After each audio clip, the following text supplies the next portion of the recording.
Protesters lashing out in front of stores as shoppers are rushing in. Welcome to your world and the busiest shopping day of the year. I'm Trish Regan, in for Neil Cavuto. We are everywhere right now. We've got Matt Finn in Chicago on protesters trying to keep the shoppers away.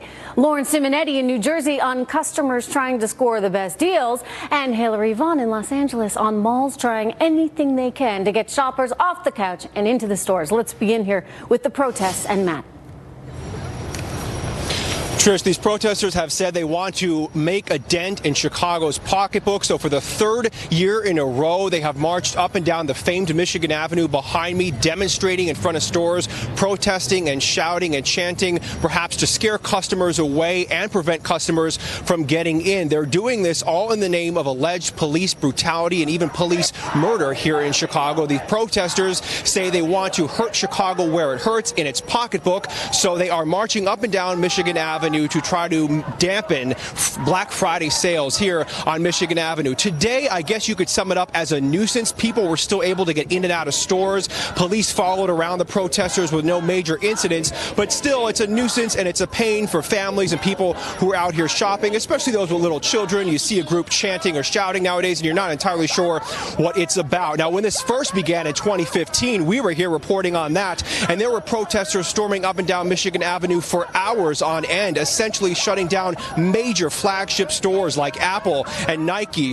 And that year, they definitely made a dent, kicking off the holiday sales on Black Friday. But today, it's third year in a row. It's fair to say that these protesters did not succeed in entirely shutting down stores or keeping customers away. Trish, back to you, New York. All right, talking about shop till you drop. Thank you very much, Matt. You look at some of these scenes across the country right now, and you've got these crazy shoppers that are hunting everywhere they can for these doorbuster deals.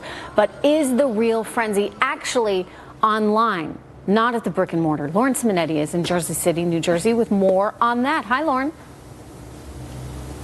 You know, Trish, it's a good question. Our habits on how we shop have completely changed. So there are big crowds today at many brick and mortars. Best Buy, they had folks camped out overnight.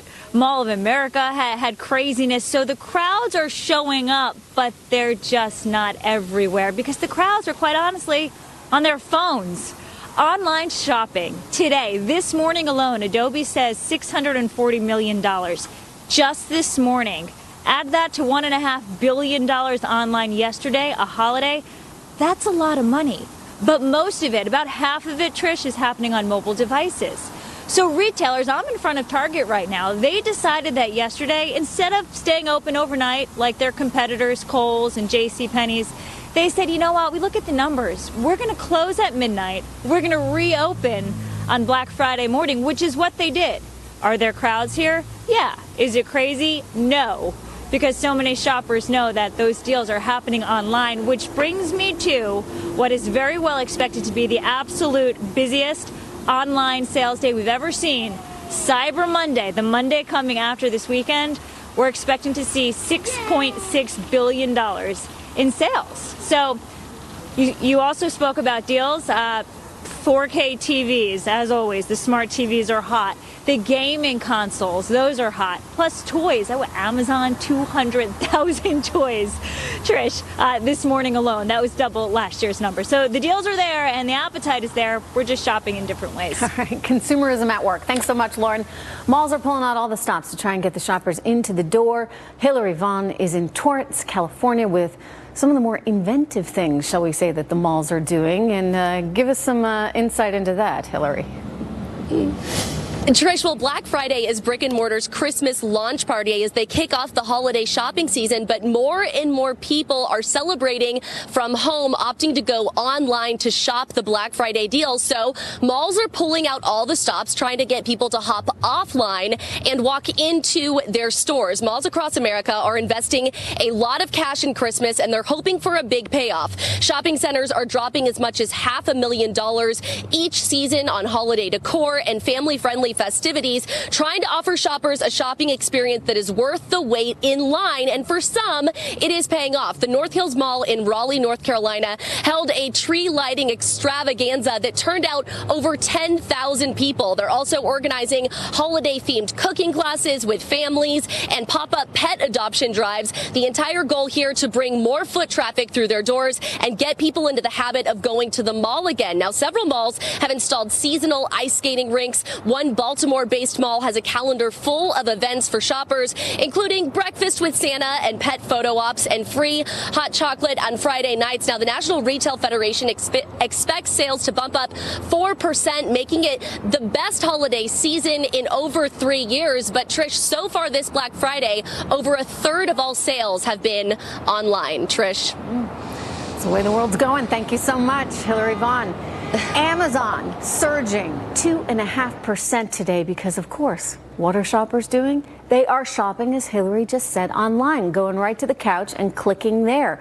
But some Walmart customers apparently not happy after the retailer ran out of some of its online inventory. Retail watcher Heatha Herzog, she's with me now with more on that, and fill us in, Heatha. Hey Trish, yeah, I actually spoke to someone over at Walmart, and they issued an official statement. I'm going to paraphrase it. They basically said that they offer the lowest prices on the hottest deals. This is bound to be sold out online. And if you think about it, according to ComScore, Walmart.com, as of September 2017, was receiving about almost 500 million visitors, unique visitors to that website. So if you increase that during Black Friday and take into consideration, according to PayPal, that 80% of people are shopping via their mobile devices, this, of course, is going to happen. So it's not just Walmart specific. I think we're seeing that with a lot of different retailers, and we're probably going to see that as we get closer to the Christmas and the end of the year holidays. Yeah, and understandably, if you're offering a competitive price, you would think that it would go at that price faster than it would at another. Walmart's really been aggressively trying to take on Amazon in some ways, although I'm doubtful as to whether or not they can really make some inroads, given that Amazon is so much far ahead of the game, Heatha. How significant is this holiday shopping season for Walmart, and what do they think they can do in terms of their online business? You know, they've put a lot of money into their infrastructure, especially online. We're talking close to $1 billion so far. So having them put that kind of money into it, they are really ramping up, trying to take away that market share from Amazon. But this has been going on for years now, Trish. So, I mean, will they be able to take on the juggernaut of Amazon? I think that's the biggest question of the holiday season. They certainly are trying. But one tactic they are using is driving those people back into their brick and mortar stores. We're seeing them do a lot of in-store events, some Christmas parties. They're really trying to get people in there to make an experiential shopping happening during the holiday season. They've also, I've seen them really try and localize a bit, Heatha. So in other words, they'll support the local football team or the cheerleaders, etc., to try and have a local appeal. And I imagine during the holidays they want to roll that out in an even bigger way, because if you're gonna compete with Amazon, you have to have something more, just like the malls are offering ice skating rinks or free hot chocolate. Right, exactly. Malls you're seeing really focus in on that entertainment. And if you think about it, Walmart's whole strategy is being about and a part of that local community. So having events about the local community, driving those people in there to gather in their stores is just part of the fabric of what they're about. But will they be able to take on Amazon? You have to weigh out local community versus convenience. I don't know, Trish, for me, I'd rather just sit at home and watch Netflix and shop via my phone. Online. I'm with you, but you know what? I had to do a little research today, Heatha. So I braved it out there, and I walked down Fifth Avenue, and it was quite crowded, and the stores were jam-packed with people. So I think that's a good sign for the economy. They're talking about sales being up 4% overall. Is part of this tied into the optimism that we're seeing in America right now, Heatha? We certainly are, but Trish, we have to think about also the local communities too. We're just talking about them. A lot of the parts of the United States have been ravished by natural disasters. We're talking about Houston, we're talking about Puerto Rico. There are some communities that can't even shop right now. So while we're seeing these general macroeconomic numbers look really positive, unemployment's coming down, you're seeing consumer confidence go up, there are pockets of the United States that aren't doing so well. So what I'm focusing in on right now are those local communities to see how they are doing overall, making sure that they are rebounding as well. Okay, and by the way, I want to point out I saw some really good sales going on. Is that going to continue this holiday season, or are we seeing lots of discounting? Yeah, we are seeing discounting, but as you know, I've been covering this for the last 10 years. When you're seeing mass discounting like we saw back in 2007, before the recession, that's not a good sign. It may be good for the consumer, but it's not a good sign for the economy. So seeing more promotional cadence that's in line with the holidays is a better thing. Indeed. All right, Heatha, thank you very much. Thanks so much. Good to see you. Later this hour, everyone, unions trying to take aim at Walmart with this Thanksgiving Day attack. But should they be thanking the nation's biggest employer instead? And while America spent the day thanking our troops, this NFL player was taking a knee during the national anthem, sung by a military hero. President Trump blasting the league for letting these players get away with this. We're on it for you. See you here. President Trump lashing out on Twitter today after this Giants player takes a kneel on Thanksgiving during the national anthem. Oh, and by the way, I should add, it was being sung by a military hero. The president tweeting today, and I quote, "Can you believe that the disrespect for our country, our flag, our anthem continues without penalty to the players? The commissioner has lost control of the hemorrhaging league. Players are the boss." Let's go right now to TV and radio sportscaster Warner Wolf. Warner, does he have a point? Has the commissioner totally lost control over this league? Yes. Tricia, he should have put his foot down right away 2016 when Colin Kaepernick kneeled down. Notice he never said anything about Kaepernick using a sock with a policeman and a pig on it, yet he wouldn't let the Dallas Cowboys wear decals honoring 6 slain Dallas policemen. Absolutely, the president is correct. You know, there's a policy in the NFL that says players will stand during the anthem. It's not like he has to make something up. Just enforce the policy. And if they don't do it, then you fine them 1 game's pay or suspend them. That's the end of it. But as you pointed out, here was a military man singing the national anthem, protecting the rights of this buffoon player for the Giants, allowing him to protest, protecting him. I mean, it's unbelievable. What an ungrateful person. And then you had the guy in the Chargers-Cowboys game. He's raising his fist during the anthem. What's the matter with these guys? You try and pull that in another country, gone, out. No, I mean, they would argue, like, look, this is our right. You know, part of being an American is that you can do this. Doesn't mean you should. That's right. Doesn't mean you should. And by the way, I would just add to that, I think you're making a lot of sense here, sir, when you say, look, this is in the rule book. You're supposed to stand. You're supposed to play the part. And let's not forget, these guys are hired to do a job, right? To play and also to stand. I mean, that's part of the deal. And don't do it in my arena. I'm not paying you to do that in my arena. You want to go protest? Good. Go ahead. That's what the country's about. Do it on your own time in your own place. If you or I tried to do that in a workplace, we're gone. I'm telling you, these guys are so ungrateful. It's I'll tell you what I would do now, isn't it? I mean, and I go back to Roger Goodell, because this isn't the only thing that he's lost control over. Don't forget all the domestic violence situations that were going on. Don't forget the concussion issues. Roger Goodell is 5 steps behind all of it, Warner. Is it time for a new commissioner? In my opinion, yes. But he has botched the whole thing. I think he's the weakest NFL commissioner in history. You know, you could have solved this. I would take the 2 players from last night and during the off season, either put them on active duty for 1 month or send them around with a policeman for 1 month and see what real men do, who put their lives on the line, protecting these guys of playing a men's game and just making millions of dollars. But yes, Goodell has blown it.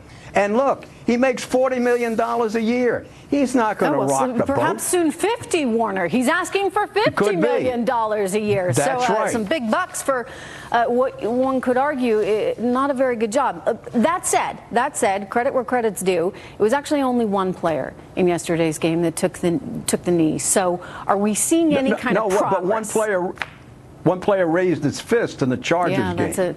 But are we seeing any progress at all? I mean, you know, in that it's not all of them. And No, this is good. 1 million less fans watched last Sunday's games than they did the year before. This is great. The fans are fed up because next will be the sponsors. And then they'll say, well, we're not going to pay that kind of money if fewer people are watching. Then the owners will say, well, wait a minute, we're not going to get the same money? Well, then we can't pay the players the same. So it goes around. You know, President Trump is making the point that suddenly now the players are the boss. And I guess to a certain extent the players have always been the boss. And if you don't have the players, you don't have a game. But that's a leverage that you need to balance. And if you're a talented commissioner, you figure out a way to do that. In this particular case, it doesn't seem as though that's being done to the degree at which it should, Warner. But what happens if all the players say to heck with this and they walk and they don't participate in the game? What do you do then? And where are they going to go? Is there another job that they can suddenly walk in a grocery store? Right? I mean, didn't they do this during the 80s or something? Didn't this happen? I can remember at some point, and you know your football better than I do, but this happened, and basically they had a bunch of, you know, Class B players that came in. It was a strike. And all of a sudden, nobody wanted to watch. That's right. But these guys aren't going to go anywhere. I mean, what are they going to be? So that's it. That's their job. So in other words, the teams have more leverage. The commissioner has more leverage than any of them realized. This has exploded out of control. They need to get a handle on it, right, Warner? Absolutely. Right. But this guy, I think the commissioner has put his job first, the money first. Well, I don't want to make any changes. I don't want to upset anybody. No. Well, I can't. Other commissioners would have, boom, right away. Well, we'll see whether he gets that $50 million. Warner, it's good to see you. Thank you very much. Oh, thank you, Trish. All right, Appreciate it. forget apologizing. In the wake of new allegations, some politicians say Senator Al Franken should be resigning. And they're Democrats to boot. Where's all this heading? The senator is set to address reporters on Sunday. Meanwhile, a crucial week for tax cuts ahead. President Trump preparing to meet with Republican senators on Tuesday. But could some of those senators sink this whole thing?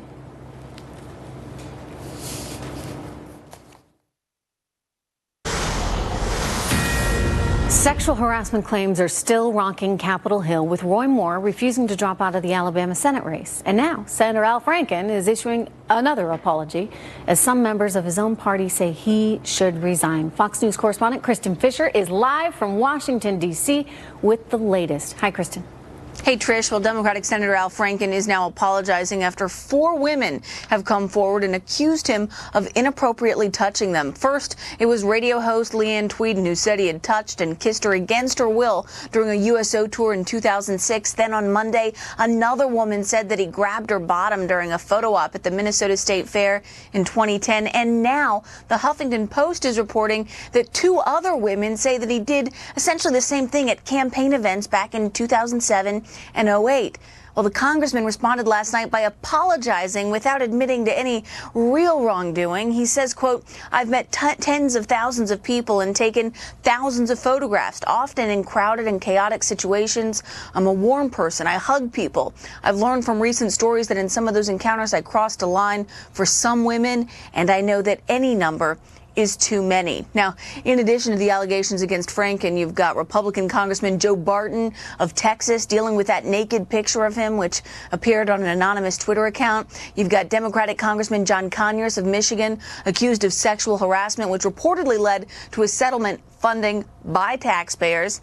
Both Conyers and Franken are facing ethics investigations. And then, of course, there's Roy Moore down in Alabama. Now, the election for that Senate seat isn't until December 12th. So, Trish, you've got some very big distractions for Congress at a time when they really need to be focusing on tax reform and this spending bill, which runs out exactly 2 weeks from today, Trish.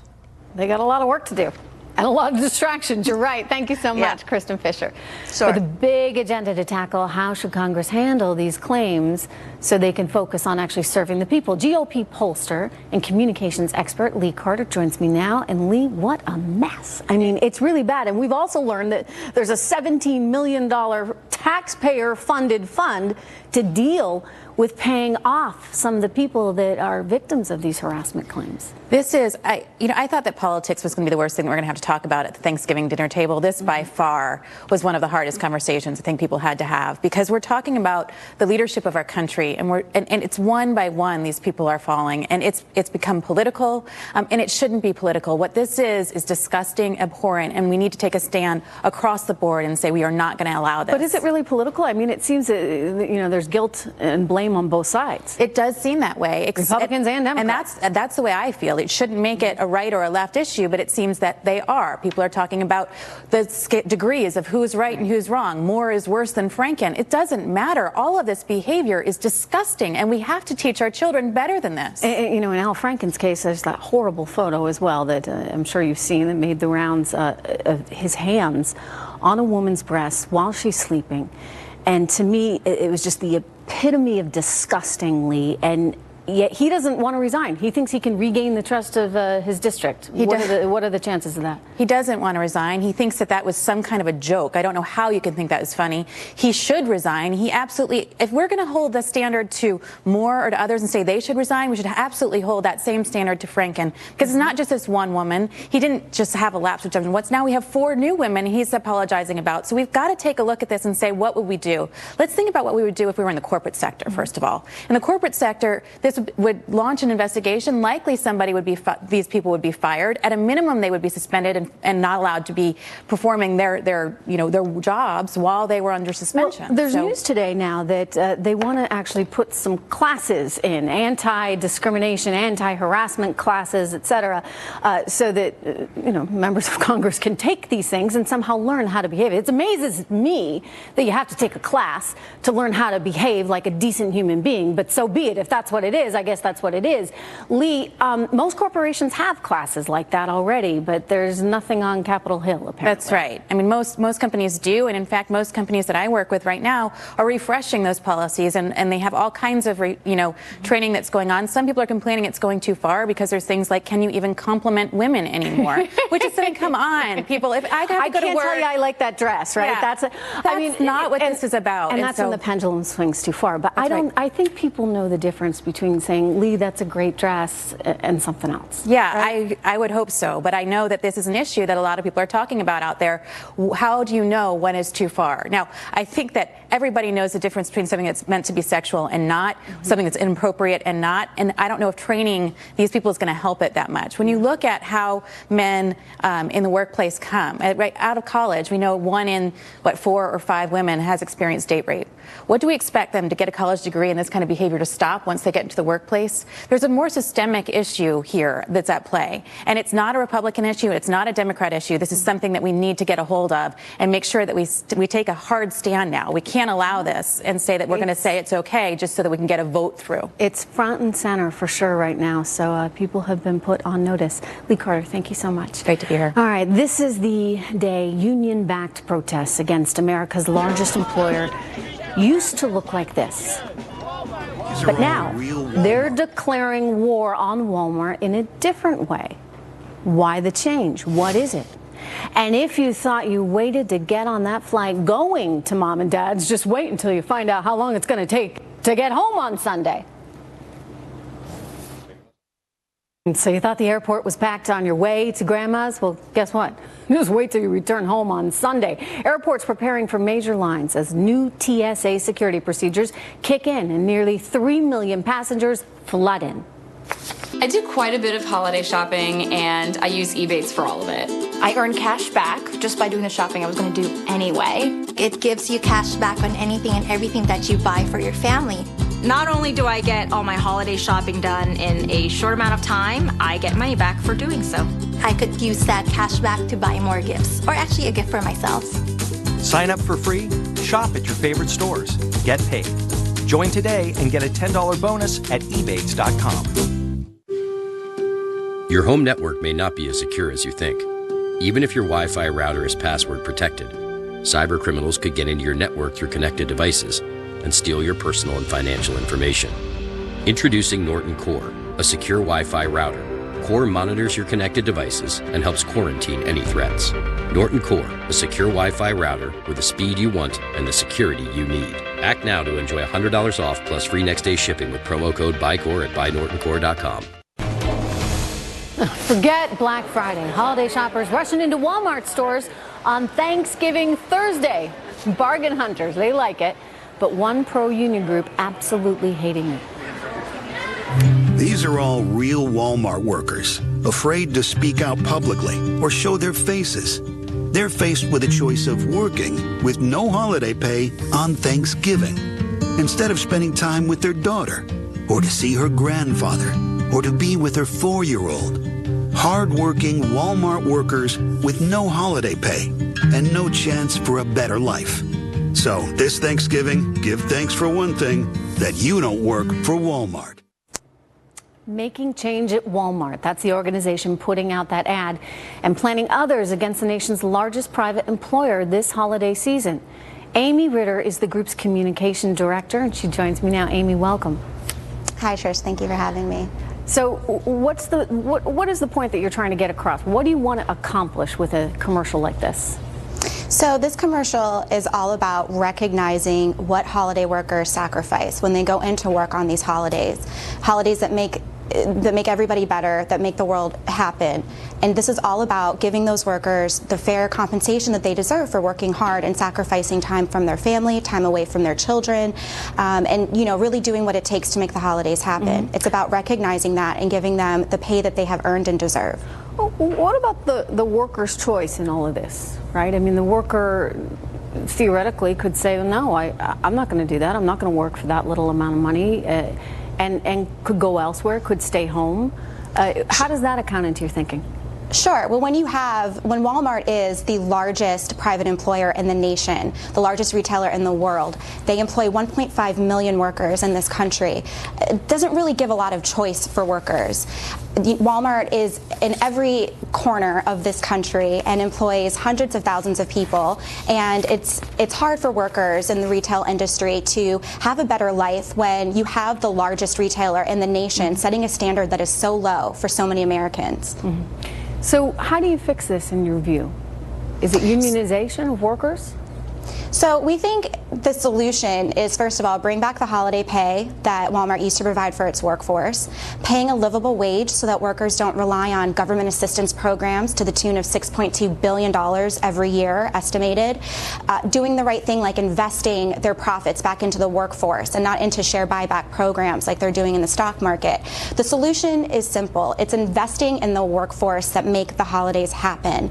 And we're here to tell the real story of Walmart workers during the holiday season and to make sure that Walmart really honors and values the workforce that makes the holidays happen for them. When you say livable wage, what is that? Well, I can tell you a livable wage is not what Walmart is paying. They pay $9, $10 an hour, and anybody that says that that's enough or that that's enough above the minimum wage, I really challenge them to take the Walmart challenge and to try to live a quality life on $9 or $10 an hour. We've spoken with workers who have been with Walmart for 14, 15 years and are only at $10 an hour, $10.50 an hour. That is not the right thing. That is disgraceful. That is not what American values are about, and that is not success in our country. That is taking the American dream away from 1.5 million workers by not allowing them to rise above these poverty level wages, to get off of government assistance programs that they're forced on by only being paid low wages. Amy, I'm sympathetic to what you're saying, but at the same time, that's 1.5 million people that have a job that may otherwise not have a job. I mean, what you're talking about here is saying, okay, well, if they pay their workers more, that's got to come from somewhere, right? You either have to charge higher prices, or you don't have as many stores and you don't have as many workers. Sure, and that's something that Walmart likes to say, right?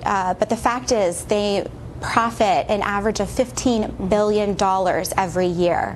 Walmart can very easily afford to do the right thing. They can afford to do the right thing without raising prices, without closing down stores, without retaliating against workers. I don't know. Their stock's actually been under a fair amount of pressure as of late. They're challenged. We were talking earlier about Amazon and how Amazon is eating everyone's lunch. Amy, we reached out to Walmart for a statement about being open on Thanksgiving, and I think we have it here for you.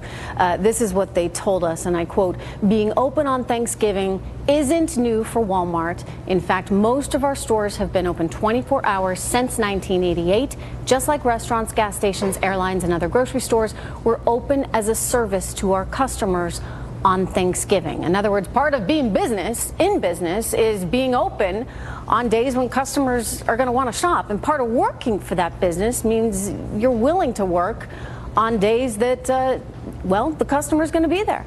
Absolutely, Trish. We are not saying that, companies need to shut down during one of the most profitable times for retail season.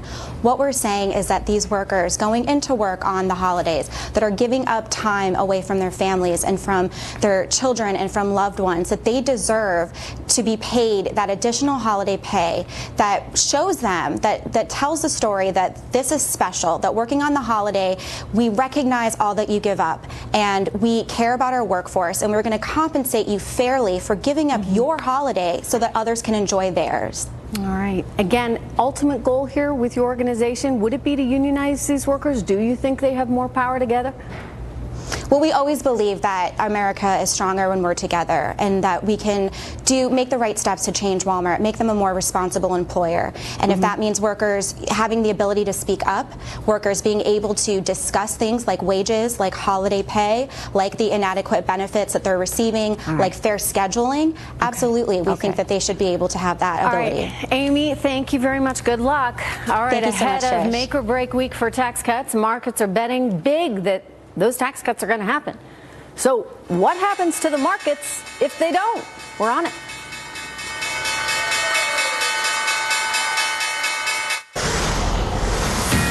Big week ahead for the Republicans' tax agenda. President Trump set to address GOP senators at their weekly policy lunch on Tuesday. On the menu, so to speak, tax cuts. Now the big question is, will people actually bite? How do you like that? Phil Keating is live in West Palm Beach with what we can expect in D.C. Phil, what do you think? Well, Trish, we all know that President Donald Trump certainly has an enormous appetite for tax cuts, having campaigned heavily on that all last year. And of course, after 10 months of being in office as president, it is a key campaign promise he is still waiting to fulfill. GOP leadership on the matter says it hopes to present its smorgasbord of cuts, who gets what and how much, as early as next week. Now, the GOP Senate policy lunch happens regularly every Tuesday, but next week's will be the first for President Trump to also attend. The tax cut plan crafted by Republican leaders and Trump calls for big cuts for corporations, potentially for individuals too, shrink the number of tax brackets from 7 to 3 or 4, and repeal, inheritance taxes. Also on Tuesday, as we reported the other day, President Trump will host the Big Four congressional leadership at the White House. That's Senate Majority Leader Mitch McConnell, House Speaker Paul Ryan, Senate Minority Leader Chuck Schumer, and House Minority Leader Nancy Pelosi. That meeting will also likely talk tax cuts, but the bigger topic will be avoiding a government shutdown next month. At least a short-term budget extension is due by December 8th. And remember, even though the White House does call this a working vacation for President Trump on Palm Beach, there is the second half of that equation. The vacation part. Today, a very memorable day for the president, golfing at his nearby Trump National Golf Club up in Jupiter, 30 miles away, with some of the best in the game. Tiger Woods, Dustin Johnson, who happens to be the #1 ranked player in the world, and Brad Faxon, another PGA pro. No word on who had the lowest score, but man, what a cool day. Trish. Good stuff. Thanks so much, Phil. Well, the market's continuing to move higher here. Stocks seemingly hitting new records now every day. You get the S&P 500, the NASDAQ, and the Russell 2000 all closing at record highs today. Investors obviously banking on tax cuts here. So what does that mean if we don't get the tax cuts? What does it mean for the market? We're asking my next guest. We have from Harrington Capital Management, Kyle Harrington, and Chief Market Strategist at Tematica Research, Lenore Hawkins. Good to see you both. All right, Lenore, starting with you. If it doesn't happen, if the tax cuts don't come by year end, what happens to this stock market? The market will definitely take a hit. I mean, right now, the market is priced more expensively than at any other market peak in history, with the exception of the 99 craziness. And you've got a ratio of about 6-to-1 bulls to bears, and that ratio is, again, hitting record highs. It's almost wiping out the biggest high of all time, which was in pre-1987 crash. So you look all over the place. There is a lot of hope in this market, and if we don't see those tax cuts, investors are going to start looking elsewhere outside of the U.S. where stocks just aren't as expensively priced. You know, Kyle, I was talking to an investor the other day who actually makes a very optimistic case, so I'll temper some of what Lenore says with what he told me, and that's that this market right now is based on two things: earnings and the economy, the two E's, as he likes to call them, because the economy's looking pretty good. You look at those GDP numbers, who's going to argue with 3%? You look at the amount of jobs we're adding, all of that's good. Wages hopefully starting to move higher, and you've got a market that's on fire because of earnings. So in his view, we basically are doing pretty well. If we don't get tax cuts, maybe we continue along here, which of course we'd love to see. If we do get tax cuts, he thinks, hey, 24,000, 25,000 on the Dow is quite possible. What's your view of that, Kyle? I share the sentiment of Lenore. I agree 100%. I think that the market is priced in a lot of this market hype so far. I think we have gotten a little ahead of ourselves based on the fact that Donald Trump and his mission is these tax cuts going forward across corporate and individual lines. So we have 100 Republicans in the Senate, 52 are well, 100 Senate seats. We got 52 Republican senators. I think this is a very important piece of legislation, and I think Trump being involved is very important as he goes into this meeting. All right, you get a lot of fiscal hawks out there right now, Lenore. A lot of Republicans that don't really sign up for Donald Trump's republicanism, if you would. So that's expected to be a real problem. What is the odds that they actually get something done by year end?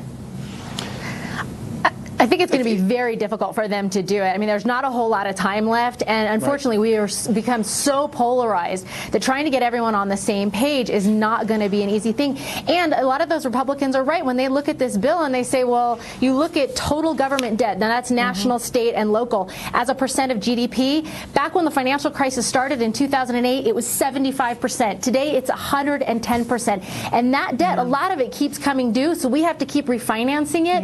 And if we keep spending more than we take in tax receipts, it just gets more and more of a drain on the economy because more money has to go to paying the debt. Yeah, that's the reality. I don't disagree with that at all, Trish. I like the fact that you highlighted the GDP growth, moving from 1.5% to 3%. I think that's the focus of the Republicans. Now, if we can just get 5%, right? That's Thanks so exactly much, guys. Right. It's good to have you here. All right, guess who's the new $100 billion man after today? The answer, next. The new $100 billion man is none other than Jeff Bezos. The Amazon CEO seeing his net worth hit $100 billion today. Interesting, it happens on Black Friday, right? He's up more than $30 billion so far this year. Life is good for Jeff. All right, Black Friday isn't even over, and already retailers are advertising their Cyber Monday deals. Online competition from Amazon has many traditional retailers fighting for survival. How is this season shaping up, and are retailers banking on those GOP tax cuts? We are asking Gerald Storch, CEO of Storch Advisors and former CEO of Toys R Us. Good to see you. Good to have you here. Great to be here. Tax cuts, how important are they for corporations, for retail, and for the country? Well, I think they're very important. Anything that puts more money in the hands of consumers is great. Anything that puts more money back into companies is fantastic. The U.S. tax rate is among the highest in the world. And retailers, by the way, don't have a lot of special tax breaks or loopholes or anything, so tend to pay very high tax rates as a group of companies. So this would be very helpful. Yeah, that's what the two investors we were just talking with were saying as well. But let me turn now to retail and the Christmas season, holiday season. Expectations that sales are going to be up 4%. Is this going to be enough for the retail sector, which frankly has been under so much pressure? Well, there's no doubt that this is a very transformational period for retailers, but there are winners and losers within that. So there are winners in the bricks and mortar world, like a TJ Maxx or a Costco. They're doing quite well because they offer great value even in those times. There are companies who are way ahead of the game in terms of getting the internet and the bricks and mortar combination right. And that ultimately is going to be what wins. I think, as you read the stories that have taken place this year and what people say, I think it was sort of oversold that the internet was destroying bricks and mortar retailer when 85% of sales still take place in physical storefronts. And so what you saw today, for example, was quite a bit of resilience on the part of bricks and mortar retailers where there were mobs in these stores. I went to Walmart and to Best Buy last night. It's a This is what I do thing for fun. now, right? Oh, that's what you do for fun. And they were mobbed. They were mobbed. But people love, there's something about, Black Friday, right? And Americans love to go out and shop and hunt for deals. We are consumers. That's right. That's a big part of our mobbed, culture. and they were in good moods. People were having fun. This is a form of entertainment. People love to go shopping. So overall, I think that's a good point. 85% of sales still being at brick and mortar stores. The issue is a lot of the growth, if not all of it, is taking place online. But even there, not all of that's Amazon. A lot of that is the growth in the internet arms of the bricks and mortar retailers. So how should investors be thinking about Amazon? I mean, Jeff Bezos now worth $100 billion. He's seen $30 billion in his own growth this year. The stock is on a tear. Is it too heady for you? Look, is it getting to a top? They've done an amazing job, but I've been expecting it to, not to keep going from the, second or third year it was there, and I was wrong. So I'm not going to call anything negative about Amazon. I would say, though, that there are opportunities in the best bricks and mortar retailers, the best traditional retailers. I mentioned TJ Maxx. TJ Maxx is worth more than the entire department store industry. So if you offer good value, if you take care of the customer, provide service, a destination they want to go to, and if you're good at the internet, you can do it. Yeah. Gerald, it's good to see you. Thank you for coming. Great to be here. All right. Shouting no justice, no profit. Are these protesters helping or hurting their cause? Protesters ticked off at police who are ticking off shoppers as they target retailers during the kickoff of this crucial holiday shopping season. So are they helping or hurting the cause? And could Amazon be overthrown as America's online giant from an overseas rival? We are all over it tomorrow on the Cost of Freedom. I will be hosting Cashing In at 11:30. See you then, and tonight at